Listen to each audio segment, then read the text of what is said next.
Y conversamos con el supuesto usurpador de identidad, José María Sánchez, y dijo estar arrepentido de todo lo que hizo. Aún se espera la decisión final del juez Óscar Delgado. Visiblemente dolido, Sánchez afirmó que está muy arrepentido y que teme por su vida. Asegura haber sido amenazado por personas involucradas en la estafa y por la víctima del robo de identidad. La verdad, le pido al juez, le pido perdón primero a Dios, ante todo. Le pido a este muchacho también perdón. Y a mi señora y a mi hija, que me perdonen por todo esto. José María Sánchez explicó que en este momento se encuentra desempleado y que solo aceptó el trabajo para mantener a su familia. Acepté un trabajo porque era un digno sueldo.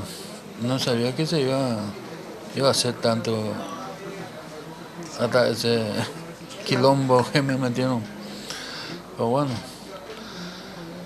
estoy realmente arrepentido y demasiado miedo y pido perdón y no sé cómo lo que la justicia disponga.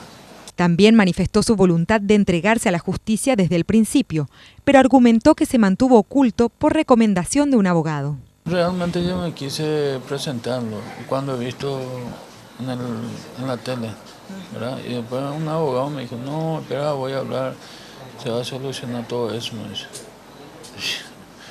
Hoy día yo también le hice caso y ese fue un error mío. ¿Qué voy a hacer? Tengo demasiado miedo y por mi seguridad pido al juez o a quien me pueda enviar hasta Tacumbú, porque ahí me voy a sentir más seguro. Pidió perdón a la víctima y a su familia. Recalcó nuevamente su mínima participación en el delito, explicando que él fue utilizado para llevar a cabo la estafa. Yo estoy realmente arrepentido, no es que por fuera, por dentro todo. Creo que me disculpe realmente este muchacho. Fue un error grande que se cometió contra y que me utilizaron también las personas. Pero usted no sabía realmente de qué se trataba todo esto, ¿verdad? No. Solamente lo contrataban para ir a buscar el dinero, No. solamente eso. Solamente me decían, vení, vamos, me daban unas propinas y compañía. Y yo me iba con mi cédula, no con su cédula, como dicen, con la cédula, con mi cédula. Por eso digo que hay mucha gente metida en la financiera mismo, en todas esas financieras.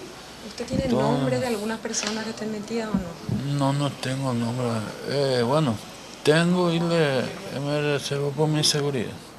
Esta mañana concurrió ante el Juzgado Penal de Garantías y el magistrado Óscar Delgado para que le impongan las medidas judiciales y conocer su destino.